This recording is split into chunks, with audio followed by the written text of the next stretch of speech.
All right, so this is January 30th, 2013. This is obviously Reality Supreme Being on YouTube. That's my username, but my real name is HRM Caesar St. Augustine de Buonaparte. You know, it's interesting. A lot of people, you know, I've seen my videos, and many of them have only gotten partial messages. If you heard me say something bad and evil and nasty and something that would come out of the mouth of somebody who has no compassion, no care, then, you know, is it an act? Is it live or Memorex? I've said that before in many of my videos. I've been pushed around and bullied. This society bullies people. I'm not the only one. They don't just bully homeless people. They bully people who are on the bare fringes of being financially one step away from being homeless. Having destitute, actually. We won't even call it homeless, just destitute. Financially and mentally and physically destitute. And the TV is controlled, the news media, whether they want to admit it or not. And let me explain how. Isn't it interesting? I mean, I would presume that many of you don't have as high an education as I do, or as aware as I am about the nature of the universe, quantum physics, chaos physics, and naval architecture, many of the different things that I have a lot of expertise in. And what's sad is that I know that you people, many of you, even those who, like I said, cannot match me yet, because you haven't learned any of the stuff I have. And so when you listen to my YouTubes, you have to remember, they're all, it's like listening to static. It's a lot of broken messages are in there. And the thing about cryptic predictions is that everybody can do it, just about everybody, because of the nature of DNA and the nature of entanglement. And again, I'm using these words, and many of you aren't going to understand it because you don't have any expertise in it. And that's what's sad. Because if everyone, including the president, he doesn't even know. He's probably, if he's ever heard any of my videos, it goes right over his head. He may give you the image that he's intelligent, but he's nowhere near what I am. And that's not a put down, it's just a fact. And because I have been bullied and impeded for so many years because people thought I was, you know, wacko or nutty. But you see, you can only know a person's wacko or nutty if they continue doing it for decades, and you've been there with them every day, and you know that they're suffering from a mental illness or something like that. But I haven't known anybody long enough that's been with me that long that can understand the level of my intelligence and just to how really far it goes. And that's what's sad. Another sad thing.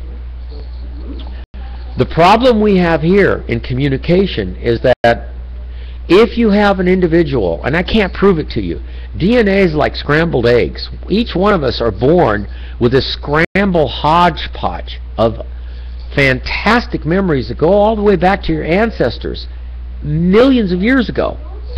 And many of these memories are spliced in over these millions of years. Things have happened, whether it's mutation, like in the movie X-Men, or other things. That mutations happen, and these things actually contribute to the stimulus that enables a person to tap into their unknown DNA information. That's unknown only as long as they are not stimulated to be aware of it.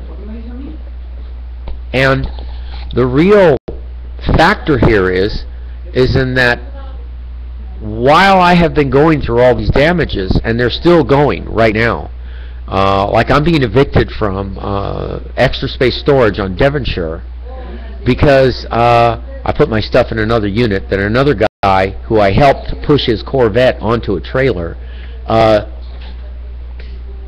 told me I could, and the assistant manager said I couldn't. And so I guess, and I called the district manager, and they haven't called me today. And I put in 3 messages. I said, you only need a few more days. It's not like forever. And okay, you don't want me here, that's fine. But my friend Larry wants to be out of there too, and they don't want to mix up the units. As a matter of fact, they have these crazy rules that I can't help him move when I'm the one who helped him move in there. The insanity that these people practice in their contractual obligations are wacky, totally wacko. Originally, remember in all my other videos, I told you I never wanted to be in a storage. All my stuff was in cars, trucks, boats, motorhomes, and every time I had to move it, I just moved it. I had acreage in Colorado that I was going to move to. The very same city that has attacked me over and over again is responsible for trapping me here. So if you have an undesirable element who doesn't get along with your quote-unquote sheeple society, because you're all robots for following all these programs, instead of saying, hey, I helped the guy leave, you people don't want to do that. You want to destroy me. You want to see me die slowly. That's a form of terrorism. That's a form of torture. And no one has come forward in 3 years to say, I'd like to help you out. I have till tomorrow to move 3 storages that I may not be able to finish by 10 o'clock tomorrow. I was supposed to finish over the last 3 days. And I've got this U-Haul truck, and I can't fill it if I don't have a place to move it to, because everything is a big deal to move from one place to another. You have to satisfy all these so-called quote-unquote criteria, compliances, rules and regulations to move into a place. Except the storage. Storage you can move in right away. A dollar storage you can move in the same day. But there's a trade-off. If anything goes wrong, or you're late, or anything like that, or they get pissed off at you, they can remove your codes and you can't get in. It's like a pawn shop. Anyway, enough of my deal. Let me get back to what I was talking about what this is going on. All my property has been stolen, year after year after year, either stolen or auctioned off, with even the authority figures using the color of law, and not one person comes forward to say, why does this guy have to go on YouTube and make nasty statements and all the negative things I've said? Well, the media and the Inquirer, the tabloids, they pay attention to nasty things people say. They write things because people are gossipy. They like listening and reading all this crap. So here I am, and I'm trying to explain, why is it that, you see Obama and Hillary Clinton sitting next to each other, palsy-walsy, when before they were at each other's throats. And the media, of course, playing good cop, bad cop. But they never, when I was running for president, they didn't pay one bit of attention to me. So what if they write something about you in some newspaper here and there? That's not attention. That's not equal attention. That's not equal national news media attention. What if I did have something to offer that was really more valuable than all of the presidents that I've ever done, or all the governors, or all the mayors? Wasn't the spherical oil tanker a very bright and brilliant idea, safely transporting oil across the oceans with the guarantee that if anything happened, a hole developed in it, you could turn it upside down and the hole is upwards, and therefore the oil spill is stopped. You can't turn a super tanker or an oil tanker on its side when it's got a huge gaping hole in it and it's going to sink on top of it. Or my 2-story house, it would have put a dent in all of the droughts. I've already said all this. And instead of you people getting a concise message, I can't go back and edit 400 videos. I'm sorry, I'm getting the flu. And I guess I am. And if it is, I hope I end up in the hospital and I die, so I don't have to live anymore, because you people have made my life miserable. Yeah, you people. It doesn't matter if you don't know me. You pay taxes, you support this system, so you have done it to me. and you've done it to children in other countries, going after the resources. I don't have to repeat all the crap I've had to talk about and say all the bad things I've had to say just to try to get media attention. Nobody cares. As a matter of fact, if the media did pay attention to me, they'd go back to all my YouTubes, record them, and then they edit all the bad things only to make me look crazy. They certainly wouldn't edit all the calm, rational things that I talked about, even if I talked about it for only 1 minute and then jumped from subject to subject to really confuse people. You don't care. I have not met one compassionate person who has extended an arm or a desire to help me get out of this horrible place that I'm in. This is a horrible, America is, for me, it's poison. It's been poisoned for years and years, decades.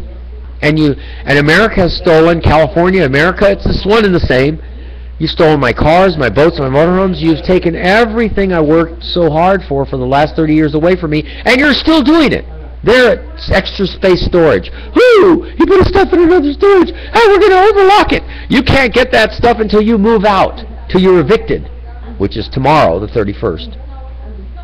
I don't have huge people showing up there to protest, blocking traffic, which it should be. These people are nuts. They're wacko. They're cuckoo. And they don't return your calls right away, even when you send them a message saying it's urgent. Trying to beg, actually, plead with them. Please give me a little few more days. You know, I haven't gotten a place yet. No one even coming forward over all these years saying, hey, I'd like to help you. Well, I can at least help you get a warehouse and put you someplace where maybe people will leave you alone and let you work on your eccentric devices and inventions and whatever. And you can drive yourself crazy there all you want to. But I don't even want to be in California. I don't want to be in the United States. I want to ocean-going containers. I want to get the hell out of here.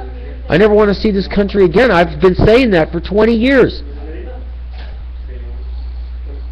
Yesterday I put up a sign, big orange sign, which I gave to my, well, he's kind of like become a good friend here in the cell phone place over here on Roscoe. And I gave him the sign, which said, in Spanish, it said on one side, you know, send money to people. On the other side it said send money. And I held it up saying send money. But how long is it going to take you to send money? Yeah, by the time I got any kind of help, I'm going to be evicted out of there, barred from going in on the property, and I'm going to lose 3 storages. Not because I can't move, but because I don't have a U-Haul truck. It's been sitting there for 2 days. I can't fill it if I don't have a place to dump the stuff, to move to. So I'm the one that's being tortured.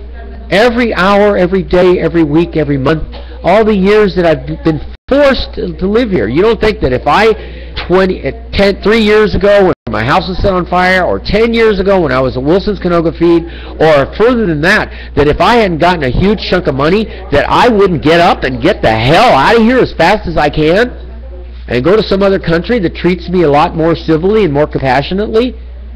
Because this country has never treated me compassionately. Even if they gave me money every week or every day or every month, even if they gave me tidbits of money, that would be like feeding me scraps off a table to a dog. And that's not right. I'm supposed to be a free individual, a free thinker, an artist. I'm supposed to be able to expand my mind and my frontiers and be able to work with the things that I want to work with, and everything has been taken from me. And no one believes me. This Obama is just another jerk. He's a Bilderberg puppet. And so is Hillary Clinton and her husband and the previous president and George Bush and all the governors and all the mayors. And they're all pay to play politics. That's what it is. And instead of news media concisely listening to me and going, you know, Caesar's been given a bad rap over and over again. And yeah, his videos are full of anger and upset and depression. What more can you do to a poor guy? Am I poor? Yeah, I've been poor all my life. But I've chosen that because I don't want to pay taxes. I don't want to contribute to the same thing every American citizen has contributed to by killing innocent men, women, and children in other countries with your wars, your black ops programs, your police actions. I don't want to do that. So I chose a life of poverty, Because only a poor person doesn't have to file a tax record, tax claim, or tax return. Why should I?